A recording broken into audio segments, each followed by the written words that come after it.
అక్కడ P Mallavaram, okay. అది తాళరేవు మండలానికి వస్తుందండి. పి మల్లవరంలో దున్నా జనార్దన్ రావు గారని జిల్లా పరిషత్ చైర్మన్ గారు, ఓకే, వాళ్ళ అబ్బాయి పోటీలో నిలబడ్డారు. నేను దున్నా సత్యనారాయణ గారని అవతల వైపు నేను నిలబడ్డాను. ఓకే. వాళ్ళ ఇంటి వాస్తు మార్చి కాస్త నక్షింతలు వేసి ఆశీర్వదించి ఈసారి మీరే విజయం చేకూరుస్తారని చెప్పేసి అన్నానండి. పక్కనే ఇంకొక పంచాయతీ ఉందండి, అతని దగ్గరికి వెళ్ళి తీసుకువెళ్ళారు. గురువుగారు మా వాడిని కూడా నెగ్గించాలని మీరని చెప్పేసి అన్నారు.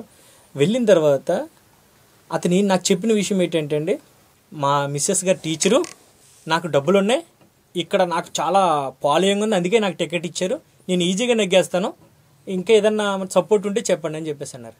అసలు మీకు ఎవరు టికెట్ ఇచ్చారని, మీరు వార్డ్ నెంబర్ కూడా మీరు నెగ్గలేరు కదా అని చెప్పేసి అన్నాను. అంటే ఆ ఒక్క మాట ముక్కుసూటిగా చెప్పినందుకు గాను ఏంటో తెలియదు, అతనికి చాలా కోపం వచ్చి లివిట్, మీరు ఇక్కడ నుంచి వెళ్ళిపోండి అర్జెంటుగా అని చెప్పేసి అన్నారు. నాకు దానికి బాధ కలగలేదు, కానీ నన్ను తీసుకెళ్ళిన వాళ్ళు అనవసరంగా ఇలా చెప్పేసారు ఏంటంటే బాబు, నాతో చెప్పుంటే సరిపోయేది కదని ఫీల్ అయ్యారు. మీరు కానీ నిజంగా నెగ్గగలిగితే నేను ఏదైతే వాస్తు శిల్పిగా ఉన్నానో దీన్ని విరమించుకుంటా, మరి ఎప్పుడు ఇంకా వాస్తు జోలికి వదిలిపెట్టేస్తా.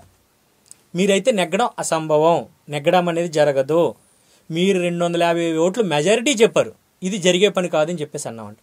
కానీ అతను వార్డు నెంబర్ కూడా నెగ్గలేనటువంటి పరిస్థితుల్లో ఉన్నందుకు గాను అసలు ఏమీ లేనటువంటి వాళ్ళు 250 ఓట్ల మెజారిటీతో నెగ్గారు. అలాగే నేను సపోర్ట్ చేసిన మల్లవరం దున్నా సత్యనారాయణ గారు నెగ్గారు, ఇక్కడ గాళ్ళంక పెద్దగోపు గారు ఎవరంటారు మునేంద్ర గారు, ఆయన నెగ్గారు వాస్తు మార్పులు చేయడం వల్ల.